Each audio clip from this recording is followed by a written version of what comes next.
que vous pourrez acquérir si ça vous intéresse après son exposé. Donc il y en a un qui s'appelle Le Canigou, terre de résistance, d'ailleurs, hein, donc c'est un peu ça qui va nous faire découvrir ici. Et l'autre, Les chemins de la liberté, toujours la même période. Et voilà. Et il y en a encore qui arrivent, bon, d'habitude.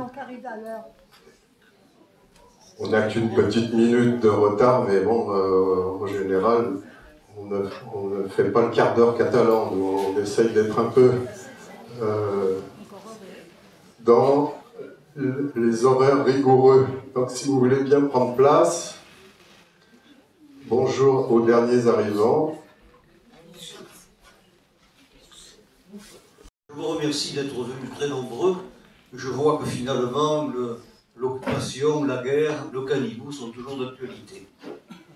Moi, je suis particulièrement heureux ce soir de faire une conférence à Banyuls, parce que Banyuls n'a pas été, pendant la guerre, n'importe quel endroit.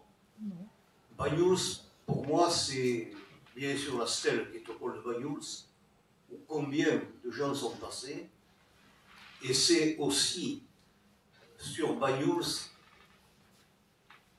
comme l'a dit Joseph Kessel et Maurice Druon, je vous lis les paroles exactes, c'est en quittant Banyuls que j'ai compris ce que voulait dire le mot liberté. Et gravissant le chemin caillouteux qui monte vers le col de Banyuls, et en tournant le dos à la terre de France, nous avons, Joseph Kessel et moi, murmuré les paroles de ce qui allait devenir le chant des partisans. Je crois que c'est le plus bel hommage qu'on puisse rendre à Banyuls. Mais aujourd'hui, je ne suis pas venu vous parler de Banyuls, je suis venu vous parler du canigou, du massif du canigou pendant la guerre. Alors, posons-nous la question, et on essaiera d'y répondre, après 30 ans de recherche, qu'est-ce que nous avons appris, qu'est-ce que j'ai appris de nouveau sur la guerre dans le massif du canigou. Nous allons voir que ce massif, n'a pas été du tout marginal, il a joué un rôle central comme voie de passage, liberté vers l'Espagne, à partir de 1942, puisque les Allemands sont installés dans la vallée du Tech et la vallée de la Tête. C'est une terre en même temps de liberté. Je pense au résistant René Horth qui considérait un petit peu le massif du Canigou comme un espace libre où les Allemands ne devaient pas pénétrer. C'est en même temps un conservatoire des idées républicaines, parce qu'on ne peut pas dire que, à l'exception peut-être de Prades, on ne peut pas dire que les idées de la Révolution nationale, de Pétain, ont tellement pris dans ce massif. Alors voilà ce qui nous attend ce soir. Alors, Canigou, terre de résistance, par sa situation, bien sûr, à la frontière espagnole, qui est un pays officiellement neutre, officiellement, le Canigou a été une des portes de la liberté pour ceux qui fuyaient l'Europe occupée et ceux qui voulaient gagner Londres ou Alger en passant par les Pyrénées. Par ses versants accidentés comme le montre la photo, le Canigou devait avoir sa place comme refuge et comme zone de combat. Sa vie a été profondément bouleversée dans ce massif. Quand je parle du massif de la montagne, je parle des populations, bien sûr. Sa vie a été bouleversée par la défaite de 1940 et par, bien sûr, l'arrivée des Allemands en 1942. Alors, je traiterai 3 parties. On pourrait y passer jusqu'à demain sur le Canigou. D'abord, le Canigou a été une montagne aux taches de son temps, comme je l'avais écrit lors du colloque universitaire en 1996. Puis nous verrons le Canigou, zone de passage et de liberté, et puis enfin le Canigou comme terre refuge et zone de combat. Alors, le Canigou, otage de son temps. Otage de son temps pour plusieurs raisons. D'abord, c'est un massif qui est en déclin. Et premier déclin, bien sûr, le déclin des hommes, le déclin démographique. Cette carte montre, qui est sommaire, mais qui montre les communes. Tout ce qui est en violet que vous avez montre une stabilisation ou même une augmentation de la population. Vous voyez en gros que les deux sous-préfectures maintiennent la population. Les activités maraîchères dans les vallées de la Tech ou autour de Céré. Par contre, tout ce qui est en jaune, c'est en diminution. Le massif, entre 1936 et 1946, perd plus de 10 000 habitants, c'est-à-dire en gros au moins 10% de la population. Le massif manque de bras, ce sont en conflant les femmes et les enfants qui assurent les récoltes. On fait appel aux réfugiés de la retirade pour compenser ces manques, en particulier pour remettre sur pied tous ces murets qui ont été emportés en 40. Le déclin du Canigou, donc vous le voyez, humain, économique. À l'image de la production de fer, c'était l'emblème du Canigou. Jamais plus la production ne montera au niveau de 1917. Vous voyez, 450 000 tonnes, c'est considérable. Elle s'effondre complètement avec le retour de la Lorraine à la France. La production est artisanale, il n'y a que 2 sites qui fonctionnent. La Pinouse, dont nous parlerons pour d'autres raisons tout à l'heure, est fermée depuis 1931. Il ne reste plus que les 2 sites de Fiols et de Batters. Alors, une petite reprise à la veille de la guerre, et surtout en 40, parce qu'avec la perte de la France du Nord et de la Lorraine, conséquence de la défaite, Pétain, l'État de Vichy, voit dans le fer du Canigou la matière première, la base d'une petite sidérurgie. Mais malgré une légère reprise, nous verrons, malgré l'arrivée des Allemands, la production ne reprendra jamais. En même temps, le déclin s'aggrave dans le thermalisme, qui était une activité florissante. Depuis les années 30, les étrangers désertent les stations thermales, en particulier les Anglais. La guerre a vu l'abandon des projets audacieux. Ça a été la guerre de 14 qui a vu l'abandon du petit train qui devait conduire les touristes de Vernet au Canigou. Et en 1939, la guerre met un terme au projet de téléphérique. Quant au chalet des Cortalais, il connaît avec la guerre une moindre fréquentation. Voilà ce que dit le gérant.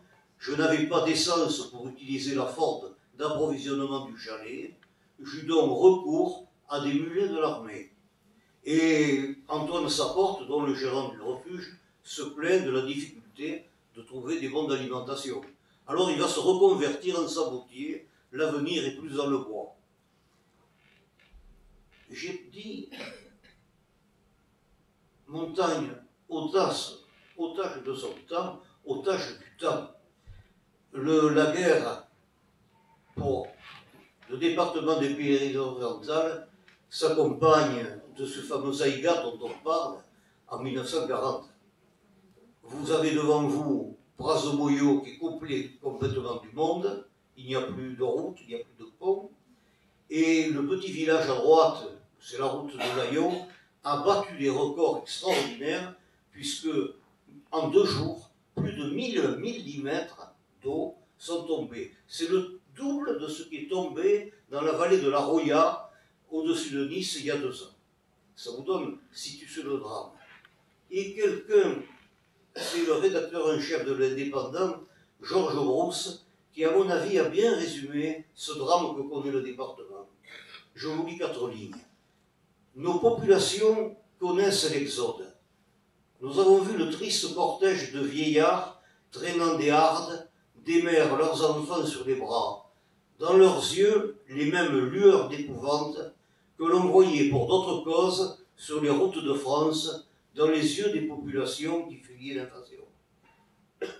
Aux restrictions déjà dures vont s'ajouter celles de nos vergers et des potagers qui sont emportés par les eaux.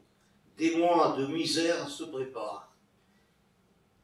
Vous le voyez à la défaite de 40, aux hommes prisonniers en Allemagne, s'ajoute maintenant le traumatisme et le désespoir dans le département provoqué par la hécate. Donc, un massif en déclin. Un massif en déclin, mais en même temps, un massif qui devient l'enjeu. L'enjeu sur le plan politique, l'enjeu des partisans du maréchal. Le 7 août, 8 août, non c'est le 7 août, 1941, une cérémonie importante, émouvante, se tient au sommet du pic Barbet, qui devient officiellement le pic Pétain. Le 7 août 1941, c'est une cérémonie émouvante des partisans du maréchal, arrivés à 9 h au futur pic, retentir une vibrante marseillaise, le couplet de la marseillaise, celui que le maréchal aime tant. Alors, vous me direz, mais pourquoi débaptiser le Barbet, qui est la deuxième montagne après le Canigou, le frère jumeau? Il y a une signification importante. C'est que le pic Pétain devenait plus haut que le pic Joffre. Joffre était un général républicain. Il avait été franc-maçon. Et Pétain n'était absolument pas républicain, loin de là. Et donc, en instaurant un pic Pétain plus haut que le pic Joffre, ça voulait dire, bien sûr, que Pétain avait été supérieur à Joffre, pourtant l'enfant du pays.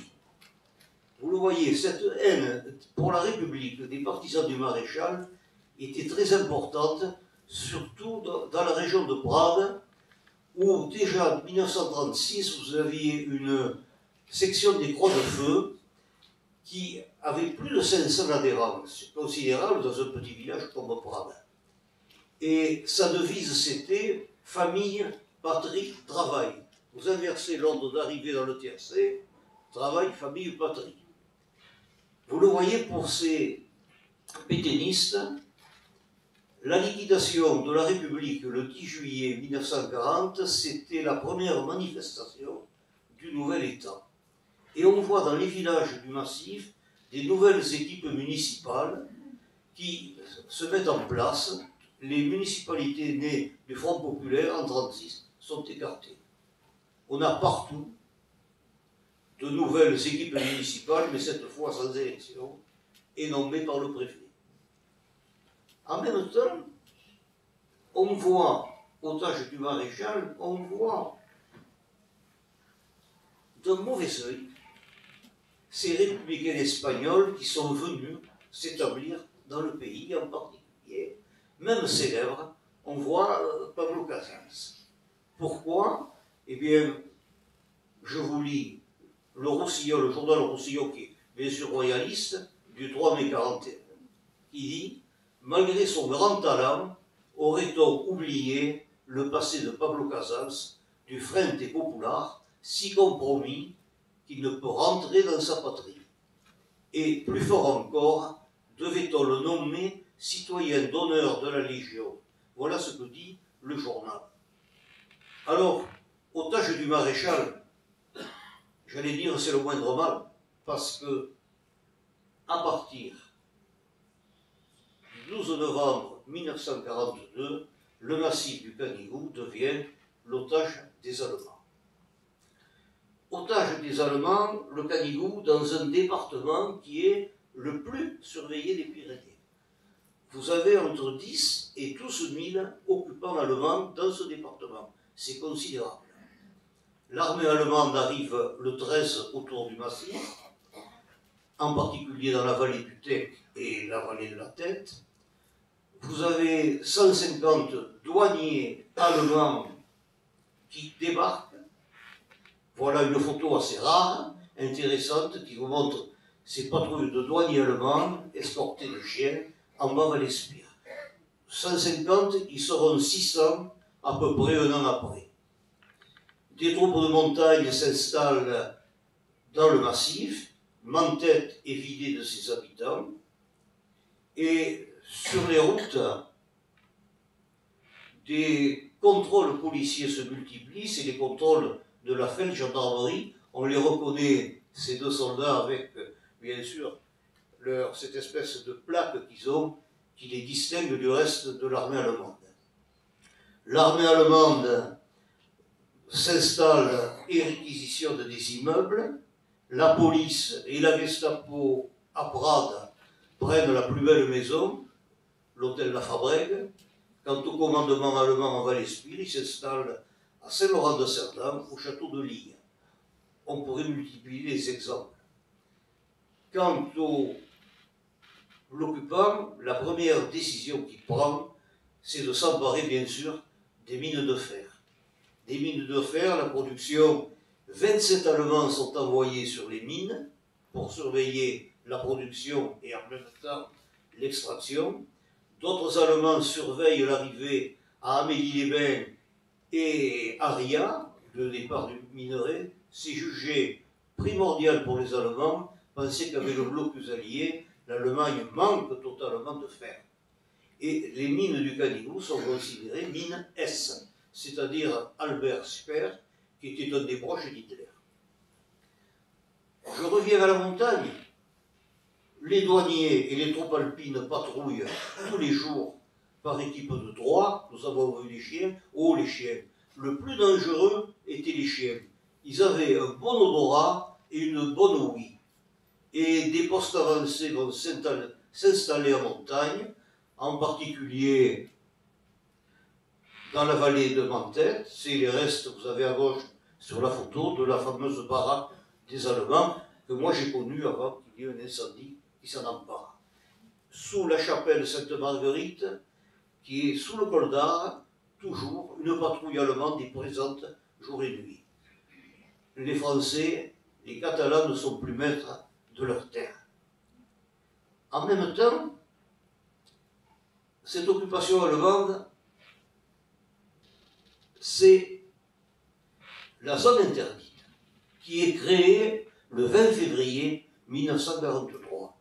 Dès le début, les Allemands ne veulent pas laisser la frontière au contrôle des douaniers français. Alors les douaniers français, on les met à l'arrière et toute la zone que nous allons voir va être tout ce qui est en rouge, avec une petite faute sur cette carte, c'est que le massif du Canigou, vous voyez le Canigou là, en fait, faisait partie encore de la zone bleue, n'avait pas été occupé. Mais tout ce qui est la vallée du Tech, jusqu'à Villefranche, Bras-de-Moyau, et de là, une ligne à angle droit jusqu'à Villefranche, c'est la zone interdite.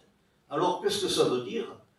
Peuvent seuls circuler dans cette zone et y pénétrer ou en sortir les Français qui avaient élu domicile avant le 1er novembre 1942.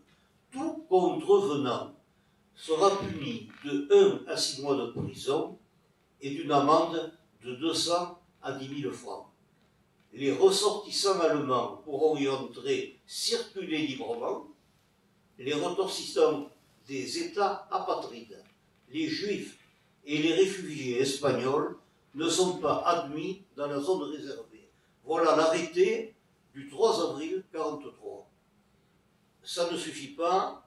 Toute cette zone qui est en bleu, c'est-à-dire l'ensemble du massif, depuis Vinça jusqu'à Bras-de-Moyau, jusqu'à l'Aspre, va être rentrée dans la zone interdite le 22 juillet 1944. Alors c'est une date importante, 22 juillet, parce que souvent on a entendu dire que le saccage de Valmagna avait été provoqué par la descente des maquisards sur Prades. La descente des maquisards, c'est le 27. Vous voyez très bien déjà que dans l'esprit des Allemands, le massif du Canigou devait rentrer totalement dans la zone interdite. Alors, quelles sont les conséquences pour la population? La gérante de l'hôtel des touristes à Bras-de-Moyau, Catherine Pouliken-Galsomias, on va souvent en parler d'elle, dit ils inspectaient les maisons, les hôtels, ils rentraient à l'improviste, n'hésitant pas à rentrer dans les chambres, à regarder sous le lit.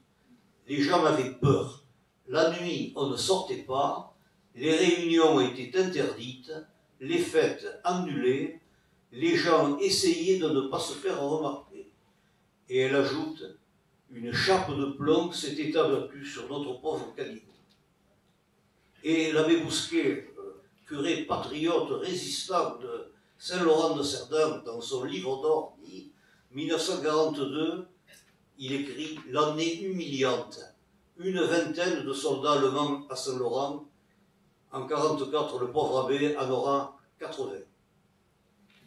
43, on lit, même honte d'avoir les soldats allemands dans la commune, leur présence m'est insupportable. »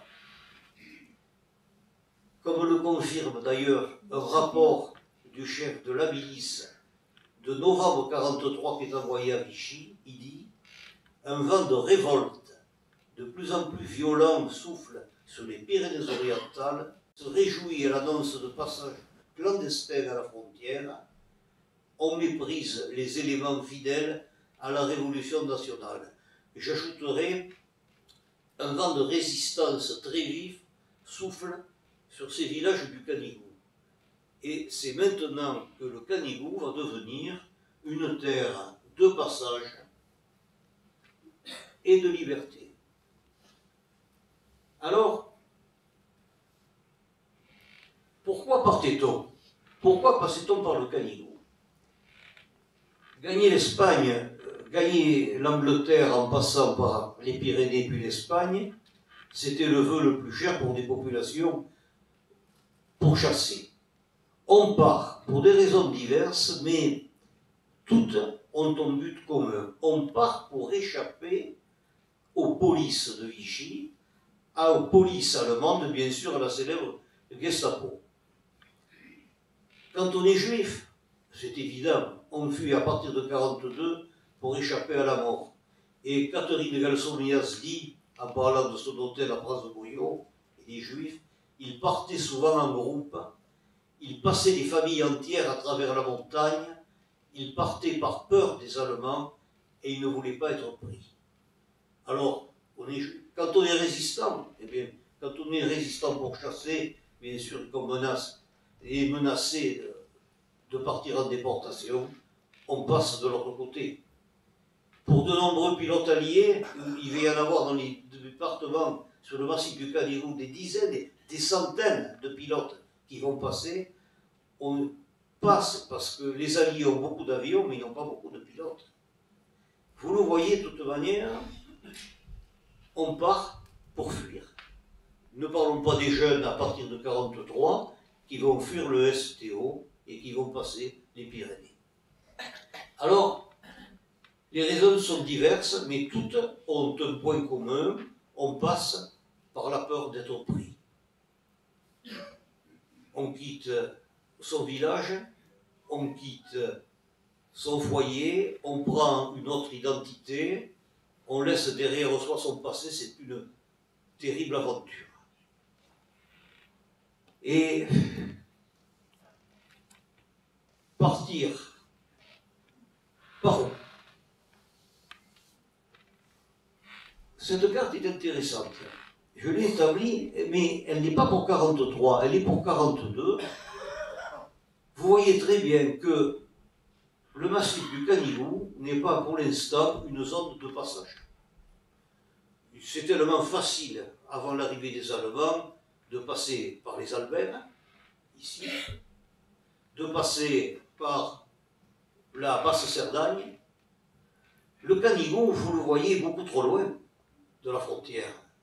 Le Canigou est ici, et entre le Canigou et la frontière, vous avez des plats à près de 2700 mètres d'altitude. Alors c'est tellement plus facile de passer par l'autre côté. Mais à partir de novembre 1942, tout change. Et comme le dit Pierre Maud, résistant de Céré, le 11 novembre, les Allemands occupent la zone sud, les difficultés vont se multiplier, les contacts sont de plus en plus difficiles, la zone frontalière est particulièrement surveillée. Or, les départs vers l'Espagne sont de plus en plus nombreux. Il faut les recevoir, les cacher, les faire passer. C'est le moment où les vallées du Tech, la vallée de la Tête sont surveillées, et Pierre Mot ajoute, par le Canigou, c'est plus sûr.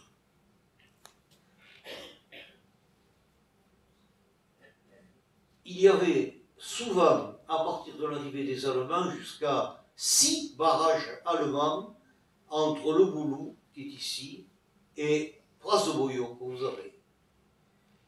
Dans une rue de Prats, là où le car s'arrêtait, les feldgendarmes étaient bien là, avec leur croissant d'argent sous la poitrine, qui contrôlaient à qui mieux les voyageurs. Malheur à ceux qui n'avaient pas de carte d'identité, non seulement en règle, mais encore les domiciliants de la région. Et c'est alors que vont se développer tout un tas de chemins à travers le massif du Canigou. Nous allons voir.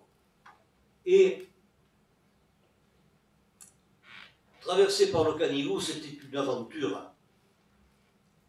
On les voit ici marchant dans la neige, bon, sur la photo n'est pas prise à cette époque-là, mais ils marchent dans la neige, ils marchent la nuit, ils essaient d'échapper au contrôle allemand, ils dorment dans des auris, dans des cabanes en pierre difficiles, ils affrontent le froid, et la plupart sont mal chaussés, mal habillés, peu habitués à la montagne.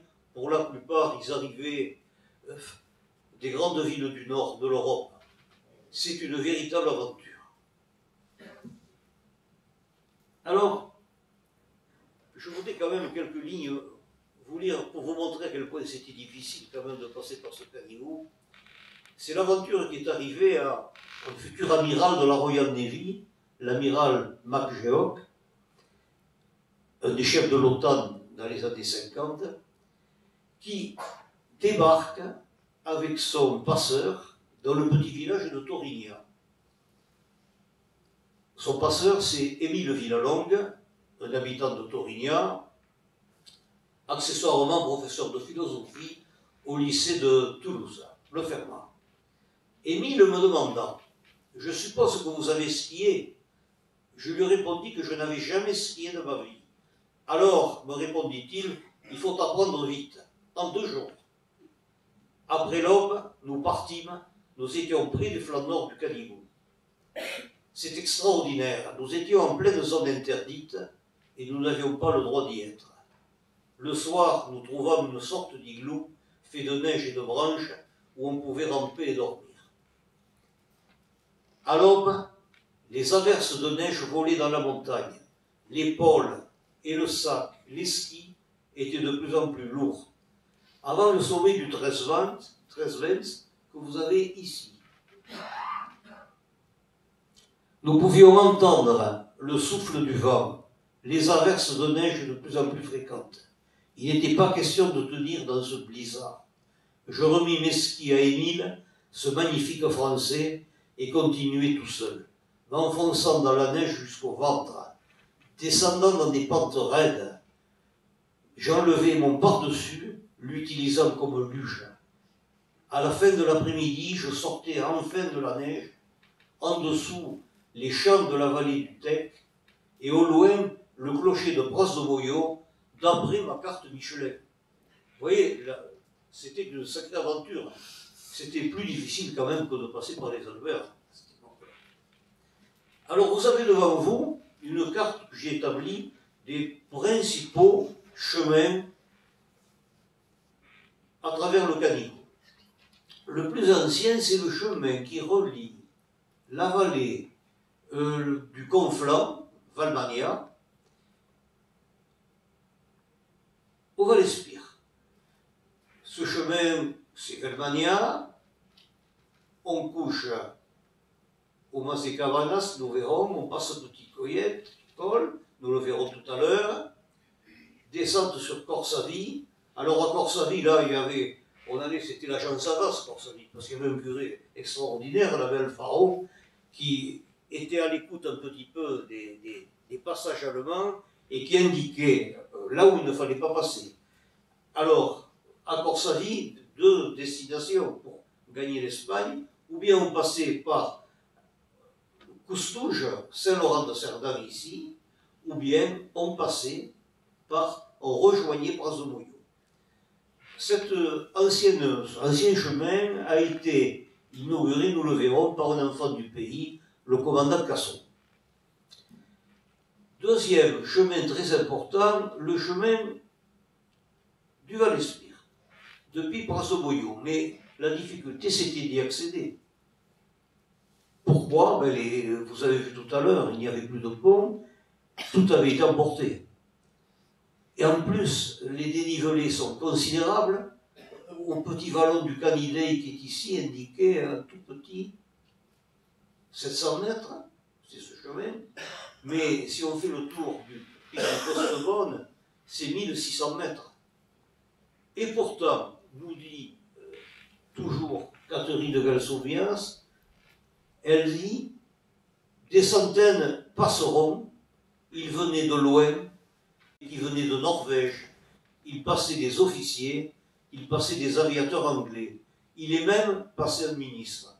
Alors ce ministre, c'est Louis Jacquinot, qui sera ministre du général de Gaulle à la Libération.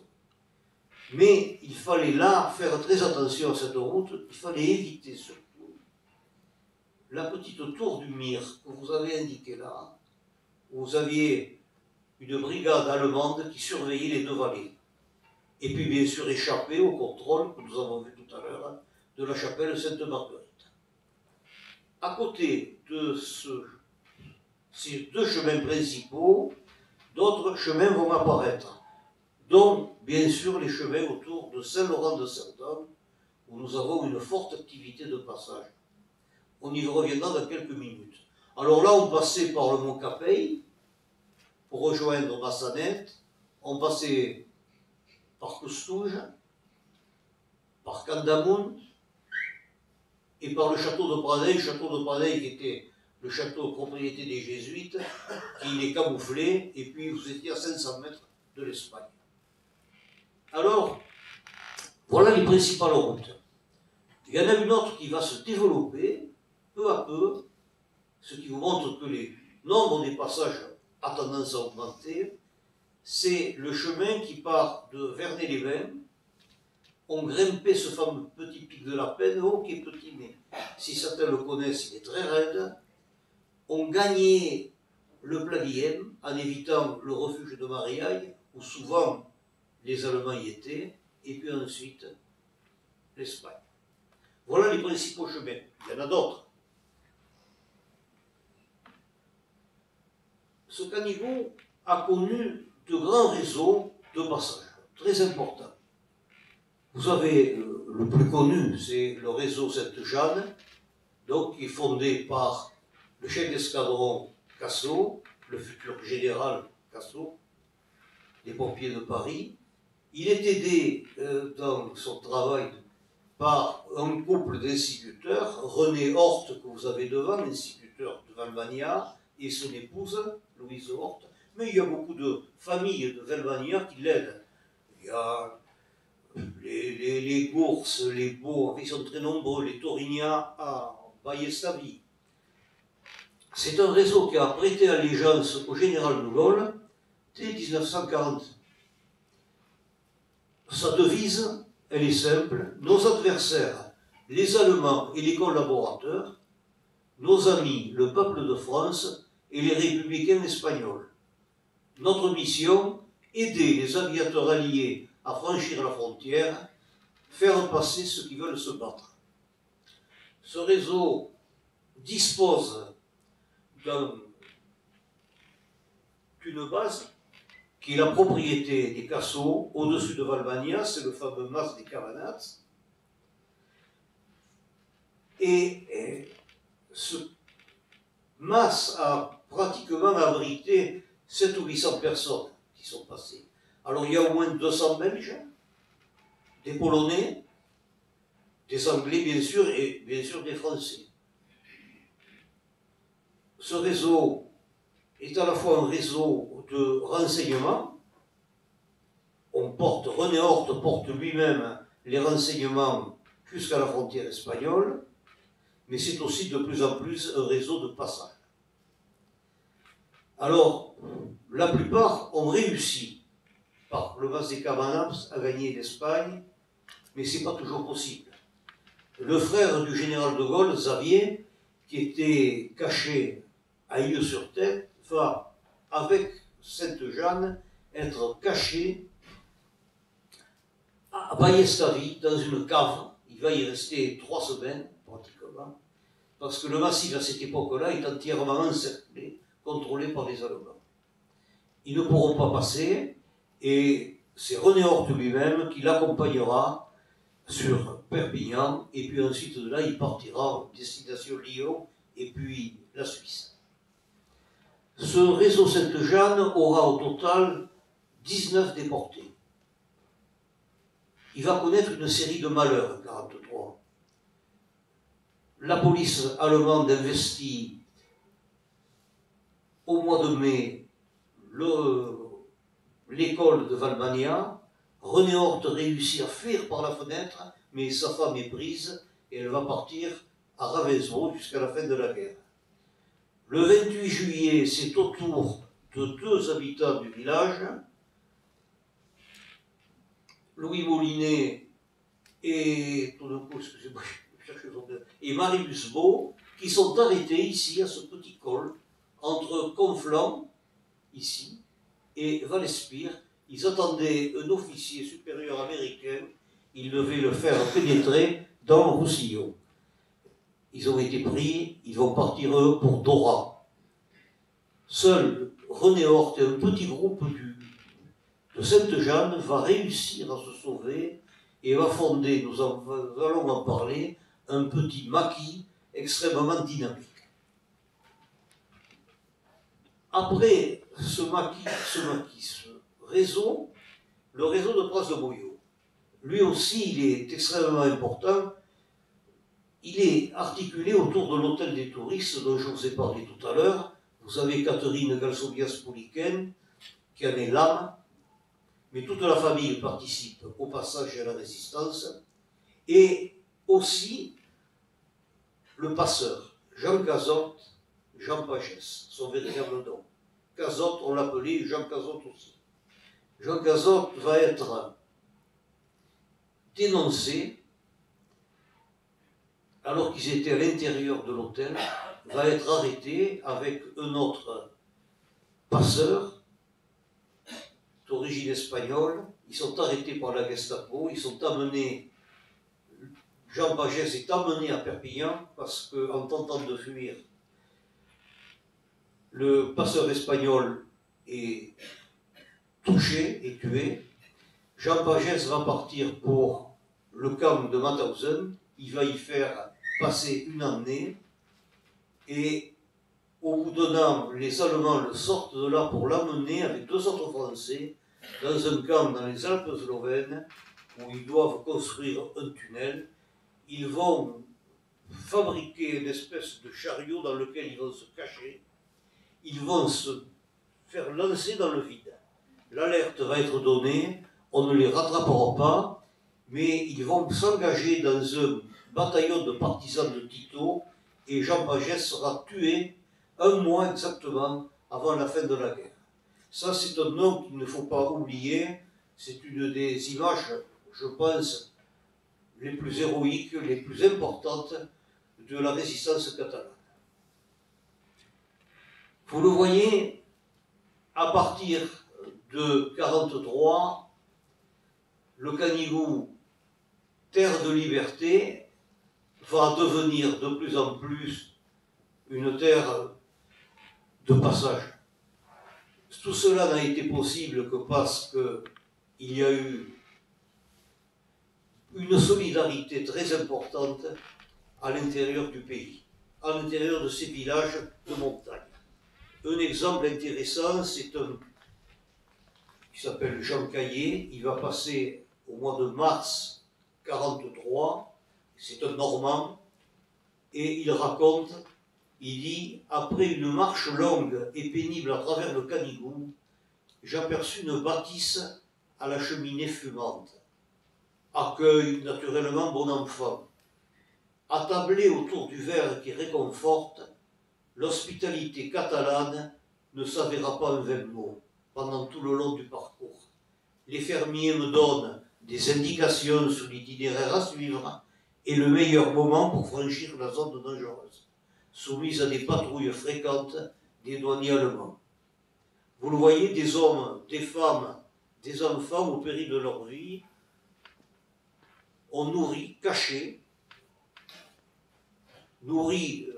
c'était difficile à cette époque-là, même pour eux, ils ont caché des inconnus au péril de leur vie. Je crois que c'est à l'honneur de la plupart de ces villages de montagne.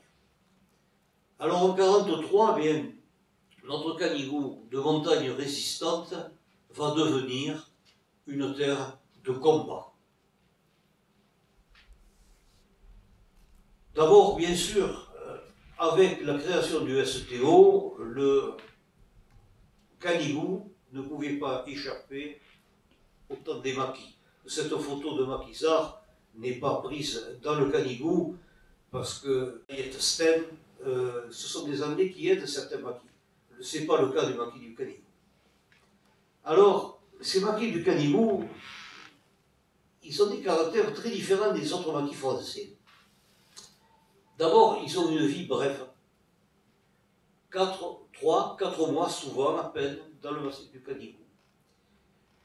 À part les maquis de guerrilleros espagnols, ils sont de petite taille, souvent 30-40 personnes. Le Canigou était trop pauvre, ce n'était pas possible pour nourrir de fortes concentrations. Le département était viticole. Il n'y avait rien. Par contre, ce sont des maquis qui sont favorables à des actions de sabotage, qui cherchent à paralyser l'outil industriel qui ne doit pas servir aux Allemands. Alors j'ai relevé quelques dates importantes. Sabotage le 14 juillet 1943 de la conduite forcée de l'Aillot.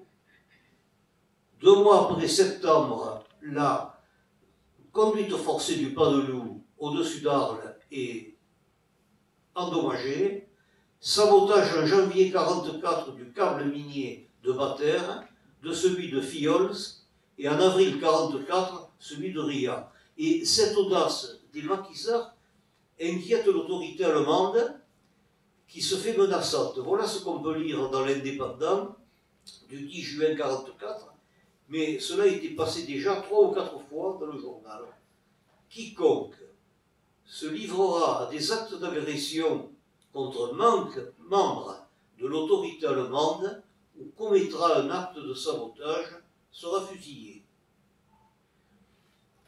De différence aussi avec les autres des maquis français, peu sont des maquis de combat. Ce sont des refuges. À part, bien sûr, le maquis de René Horth, donc, qui le premier va affronter directement l'occupant en pleine montagne. Alors, il laisse chaque fois des victimes allemandes sur le terrain. Janvier 1943 au Costabone, les douaniers allemands, 6 douaniers sont abattus. C'est un maquis très mobile, insaisissable, qui va de Valmania à Bras-de-Moyau, qui va au-dessus de Mentet, qui va au-dessus d'Arles. Il se déplace en permanence. Ils ne sont à peine qu'une vingtaine, mais très mobiles. Les contacts avec l'ennemi sont spectaculaires, comme un des plus célèbres, celui du 22 novembre 1943 au Costabone, où 6 douaniers allemands sont abattus, dénudés, et sur la peau du ventre est épinglé ce mot: tous les militaires allemands surpris dans le massif subiront le même sort. Autre originalité de ces massifs du Canigou, il y a peu de jeunes du STO. Il était plus facile pour les jeunes de franchir les Alberts, de partir en Espagne, que de s'engager dans ces maquis. A l'inverse, ils ont un pourcentage de guerrilleros espagnols plus important que d'autres maquis, même des Pyrénées. Il faut dire que le Canigou, le Val-Espire, c'était un peu l'antichambre pour ces maquisards guerrilleros. Ils pensaient à partir du Canigou pouvoir rentrer en Espagne et pouvoir chasser Franco. Ils ont une connotation révolutionnaire assez importante. Ils ont été formés à la guerre d'Espagne ce sont les seuls qui ont une formation militaire très importante. Alors, malgré la dispersion de ces maquisards, de ces petits groupes, Pierre Maudit, les contacts s'organisent bien avec tous les villages des Aspres jusqu'à Arles-sur-Tech, de Saint-Marçal à Velmania. Avec Barbus, les contacts seront permanents et à peu près journaliers. Ces maquis, par contre, manquent de tout, manquent d'armes, il n'y aura qu'un seul parachutage et surtout de nourriture. Le ravitaillement est le souci principal du camp de la Pinouse, dit Camille Fouquet, président du comité départemental de libération.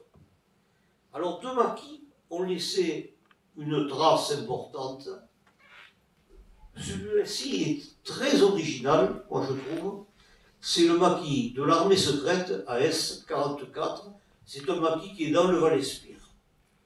Alors, c'est un maquis qui est unique par son histoire.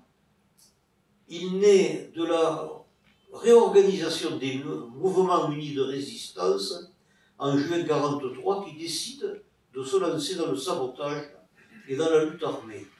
Alors c'est un maquis, donc j'ai dit de l'armée secrète, où cohabitent des hommes de droite, des socialistes, des communistes, et Pierre Mot ajoute, ce groupe réunit des hommes qui quelques années auparavant s'opposaient même violemment. Ça c'est assez exceptionnel. Alors,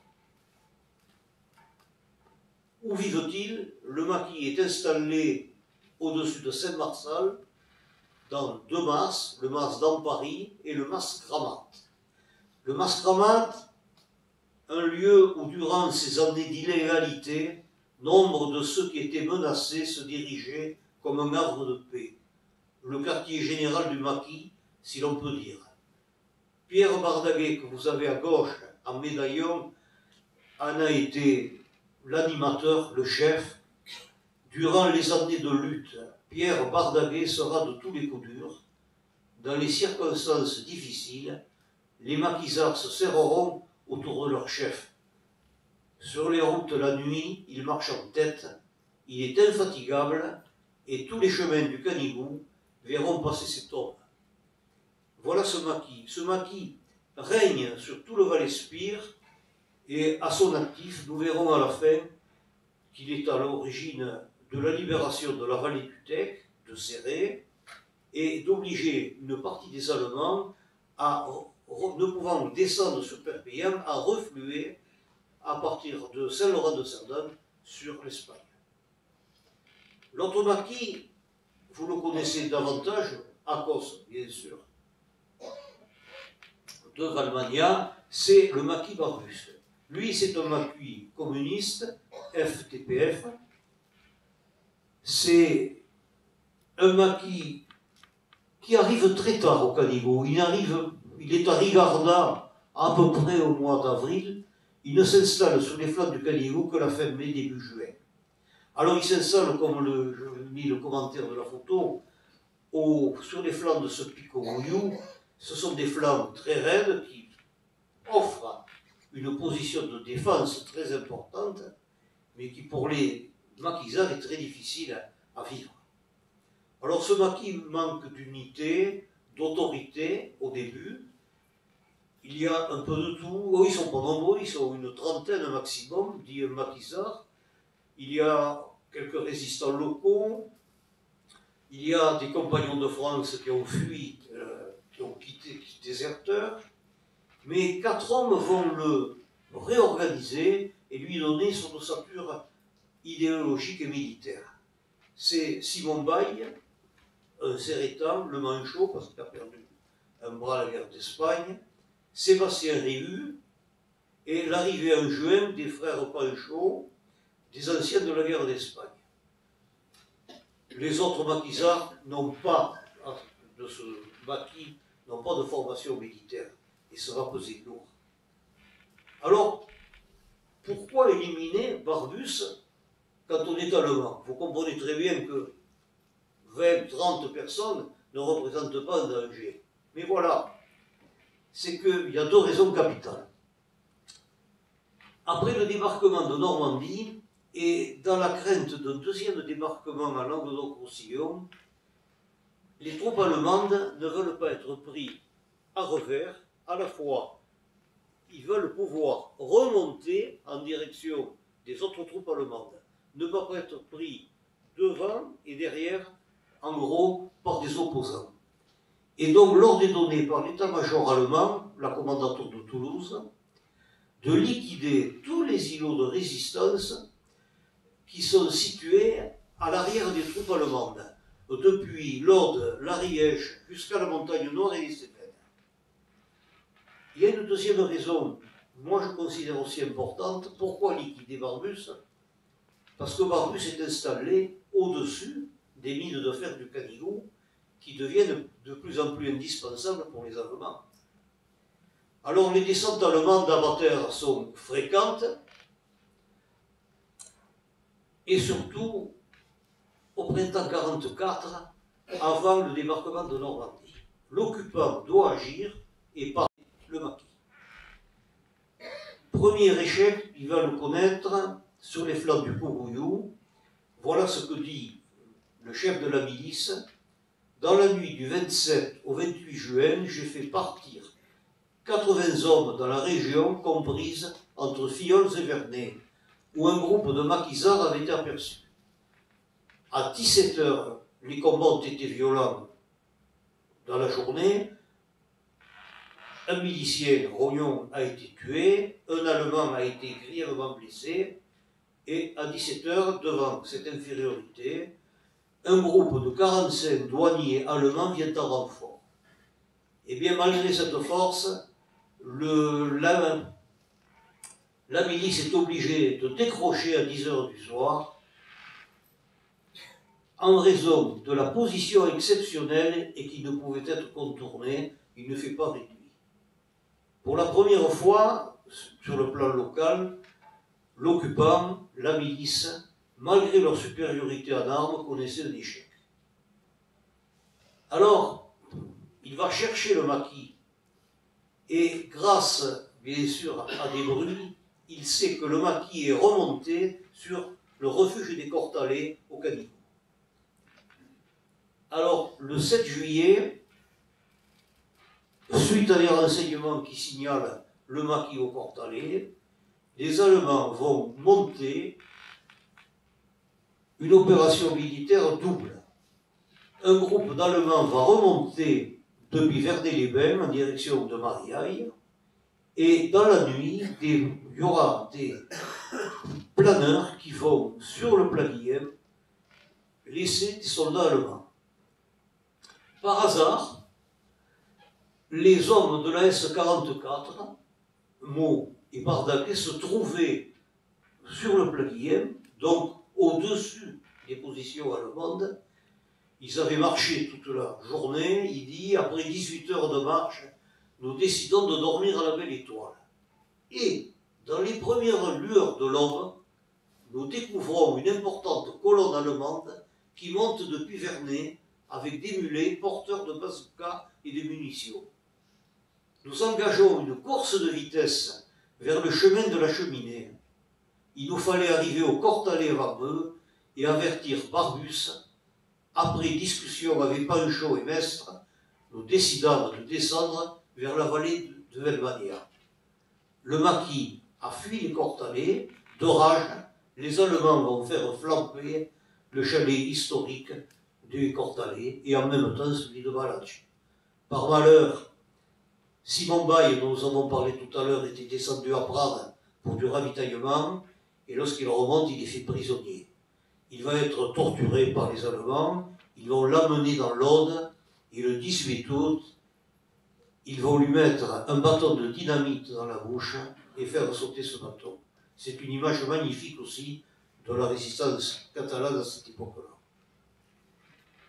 Alors, le maquis va s'installer à Velmania le 8 juillet et à la Pinouse. Le 14 juillet, au milieu de la population du village, il fête le 14 juillet, après avoir entonné une vibrante marseillaise, nous mêlâmes notre joie à celle du village et un orchestre improvisé animant les danses. Il était rejoint le 24 aux mines de la Pinouse par les guerrilleros espagnols. Désormais, il n'y avait plus qu'un maquis. Les guerrilleros espagnols et barbus ne faisaient qu'un. Il n'y avait que le petit maquis de René Horth qui, lui, restait totalement à part. Alors, vous comprenez bien que les Allemands ne peuvent laisser une concentration, cette fois, aussi importante, surtout dans un village comme Valmania, qui avait montré son patriotisme, qui avait montré sa capacité de résistance. Alors cette fois, il faut monter une opération très importante. Il ne faut pas que le maquis lui échappe. Le commandement allemand, grâce à un Roumain apatride, un certain Eskenazi, qui est monté au maquis, se faisant passer pour un maquisard venant du maquis de Savoie, va fuir au bout de 3 jours et va donner la position exacte du maquis. Le maquis va s'installer, vous voyez, on voit ici les mines de la Pinouse, c'est le bâtiment que vous avez dans la forêt, c'est le site d'attaque idéal pour l'occupant. Pour le commandement allemand, cette fois, il faut en finir. Et c'est là que va commencer donc le siège, l'assaut sur Valmania, qui va durer en gros 2 jours et demi. Opération d'envergure. Pour vous donner une idée, l'assaut va être donné sur tous les versants du massif. Environ 450 Allemands, plus de 100 miliciens vont faire l'assaut du massif. Le 1er août, la milice venue de Perpignan remonte en direction de la Bastide, la vallée du Boulès. L'objectif, c'est de s'emparer du col Palomère, parce que le col Palomère, c'est l'ouverture de la route sur Valmania, et c'est l'ouverture du chemin qui mènera à la Pinouse. Le col Palomère n'est défendu que par quelques guerrilleros, quelques gens de Barbus, commandés par Barthélemy Panchaud, le frère de Julien. Au même moment, des troupes importantes, 250 à peu près, remontent la vallée de l'Alentille, pour ceux qui connaissent, passent vers 3 heures de l'après-midi à Ballestavi et sont violemment arrêtés dans le défilé que vous avez entre Ballestavi et Valmania par les guerrilleros.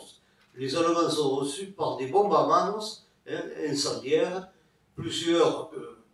Les Allemands ont des morts importants, mais c'est un événement très important parce que pendant 2 heures, la colonne allemande est arrêtée. Et la population de Valmania va pouvoir, avec l'aide de quelques maquisards de Barbus, partir se réfugier dans les forêts de Psa.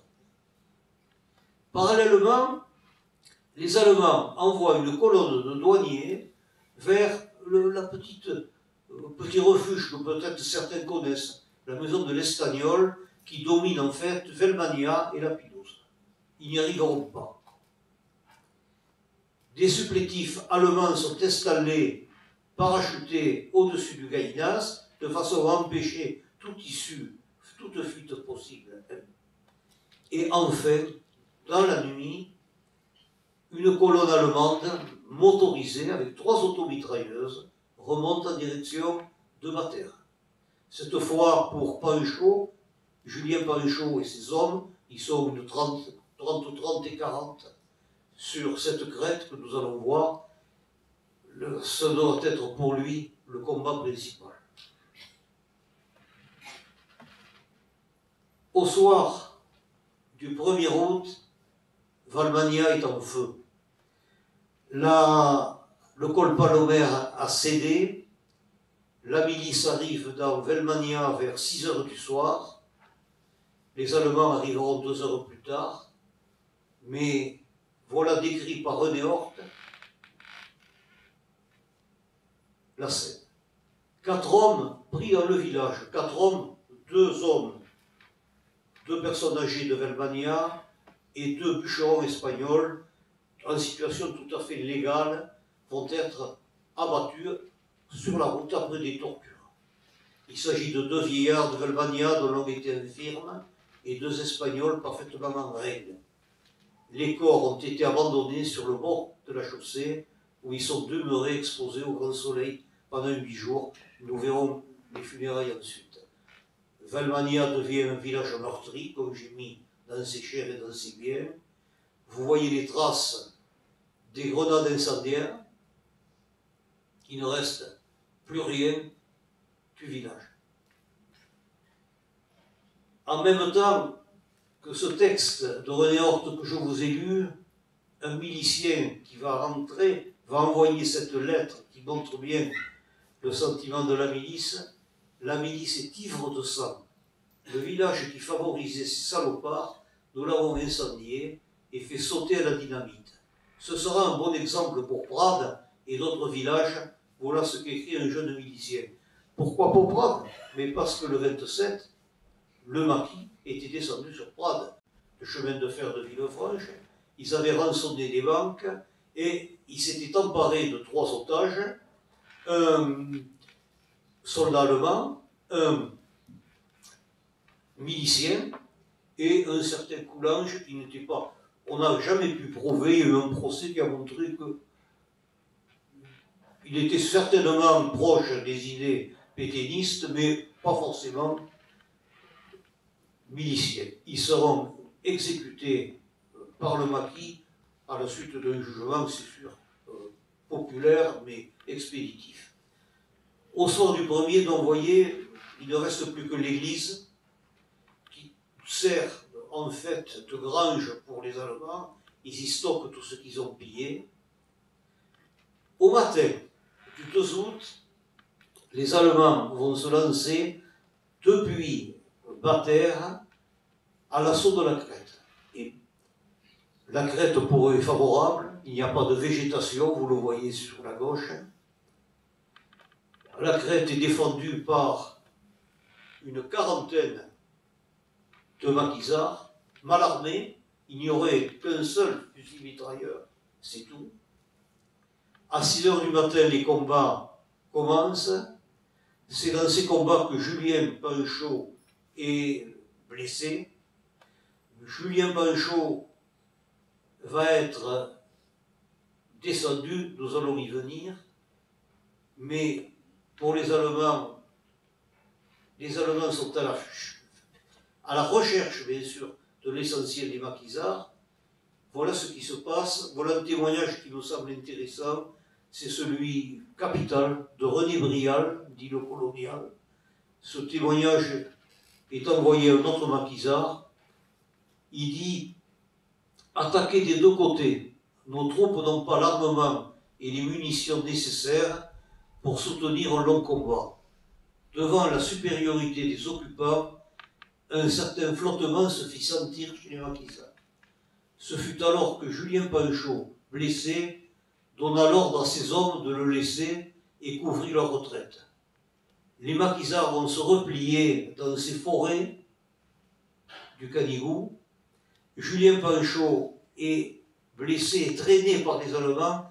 Quand je dis traîner, il va le faire descendre, l'amener sur ces murs de la Pinouse. Ils vont le torturer. Son frère dira qu'il avait les yeux enfoncés. Et vous avez sur la photo de droite l'impact encore des balles que l'on voit dans ces rangs, des balles des soldats allemands. Julien Panchaud donc est blessé. Les maquisards se sont repliés. Au retour sur la Bastide, la milice exécute 3 ouvriers agricoles espagnols, dont un seul visiblement était guerriero. Au matin du 3, les troupes allemandes quittent Valbania pour rejoindre Vinça. Elles sont accrochées par les hommes de René Horte. Les Allemands laissent sur le terrain incontestablement des hommes, des blessés. L'action des guerrilleros a été déterminante.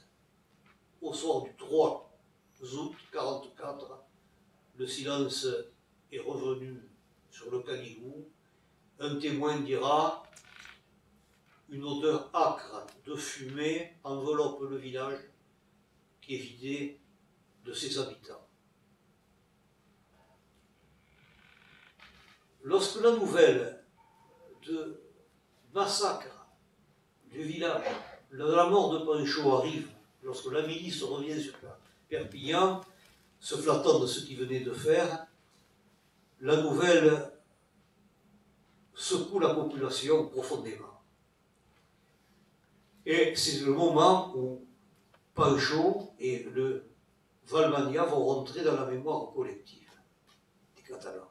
D'abord, Vallmanya va honorer ses victimes. Regardez à droite, d'abord en premier, les maquisards vont monter, récupérer les corps de leurs camarades abattus une semaine avant. Discrètement, on va les enterrer. C'est René Horthe qui va faire le discours mortuaire. Il faut attendre la libération le 29 août pour qu'on descende le corps de Julien Panchaud. Julien Panchaud avait été, je ne veux pas montrer cette photo parce que je considère que c'est pas la peine, c'est pas normal. Je sais qu'elle figure dans certains livres, mais je m'y refuse. Julien Panchaud va être sauvé d'être en décomposition par son frère qui va le mettre, qui va le cacher en attendant que la fin de la guerre sous des branches. Et sitôt le départ des Allemands, ils vont monter pour récupérer son corps. Cette photo que vous avez à gauche, c'est une photo qui est emblématique, elle figure dans beaucoup de livres sur la résistance. C'est le moment où Panchaud véritablement devient véritablement un mythe. À la gloire du capitaine Panchaud, tombé le 2 août pour sauver la population de Vallmanya, que les SS et les miliciens vouaient au même sort que celle d'Orador sur Plane. Alors, je crois que si le mythe, pas le mythe de Panchaud, mais si le souvenir de Panchaud est ancré dans la mémoire des Catalans, c'est parce qu'au-dessus des haines que ce drame a généré, incontestablement, son image de victime illumine ce sombre décor. Panchaud fut un héros et mérite notre respect, car seul, abandonné, il va à la mort, et il le savait. Et j'ai écrit dans le livre que l'honneur était de son côté, la barbarie chez ses bourreaux. Il y a eu beaucoup de polémiques, je ne rentre pas là-dedans, moi j'ai essayé de faire un travail d'historien, on a beaucoup épilogué là-dessus, on a raconté beaucoup de choses. Voilà, moi, le témoignage de Brial, d'autres témoignages que j'ai pu enregistrer sur Vallmanya, qui montrent en gros ce qui s'est passé. On arrive 80 ans après à cerner à peu près la vérité. Alors, Panchaud va être entouré par tous ses amis et enterré au cimetière de Canoës. Et devant sa tombe, Charles Robert, qui était un des responsables FTP, dira « Panchaud, tu es et tu seras à jamais pour nous un symbole impérissable. C'est pourquoi ton souvenir se gravera dans nos cœurs.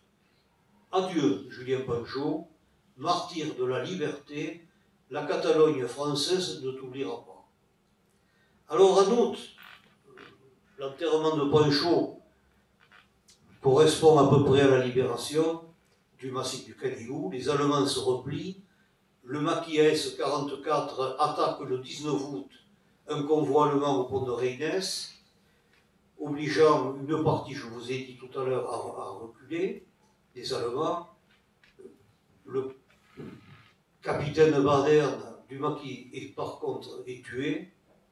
Le 19, un convoi allemand est attaqué à Villefranche de Conflans et un autre au col de Jaux, et Prades et Arles-sur-Tech sont libérés. Alors, je ne peux pas résister à l'idée de vous lire, en gros, la libération d'Arles-sur-Tech, qui est assez émouvante. Notre ville plus que tout autre, avait vu s'exercer avec rigueur l'action féroce et impitoyable de la police allemande. Arles voyait passer tous les captifs que la Gestapo amenait des environs. Certains ne devenaient hélas plus revenir. Et nul sans doute n'oubliera les dramatiques chasses à l'homme en pleine ville, quand les Allemands, pour chancer les fugitifs, tiraient sur eux dans les rues ou les assommaient à coups de crosse. Or, voici venu le temps de la délivrance. Maintenant, la joie s'étale, l'allégresse s'épanouit, se donne libre cours. On n'entendra plus jamais le bruit de leurs bottes, leur langage guttural et barbare, le pas lourd des patrouilles circulant dans les rues noires, les coups de fusil et les aboiements du chien dans la forêt. Le cauchemar est bien fini. Et à Prades a vécu des heures inoubliables. Dimanche, le comité local de libération a occupé l'hôtel de ville. Notre Marianne, de nombreuses larmes coulèrent sur bien des visages. Une émouvante allocution fut prononcée par M. Jean Font, président du comité local de la libération, allocution dont les phrases étaient tachées par de délirantes acclamations. Voilà ce qui est écrit dans le journal Le Républicain, qui a remplacé le journal indépendant momentanément. Alors, il est temps de conclure. Quel a été le rôle finalement du caniveau? Le caniveau était beaucoup trop surveillé, il était en pleine zone interdite, trop accidenté pour pouvoir nourrir des fortes densités de soldats. Par contre, il a été une base fondamentale, essentielle, pour les passages en direction de l'Espagne, et surtout pour les agents de renseignement qui apportaient le courrier sur Barcelone et ensuite sur l'Afrique du Nord. L'importance du Canigou, comme l'a dit Camille Fourquet, n'a pas été dans le nombre de combattants, mais par l'importance des courriers et des renseignements qui y sont passés. Alors, demain le Canigou, après 45, d'abord il va falloir oublier les haines, tourner une page douloureuse, ce n'est pas facile. 80 ans après encore, dans certains villages, des haines épisodiquement ressortent. Il va falloir bien sûr penser les dégâts de la Hégate et de la guerre, mais surtout, voilà, le plus important, c'est qu'on avait vécu dans ce massif sur des activités depuis le XVIIIe siècle, traditionnelles. C'était le fer, en particulier. Il va falloir se réinventer un destin. Et pour reprendre la phrase, Michelet parlait au XIXe siècle du Canigou en disant « c'est un fleuve de vie ». En 1945, le Canigou n'est plus un fleuve de vie. Voilà, je vous remercie, ce que je voulais vous dire.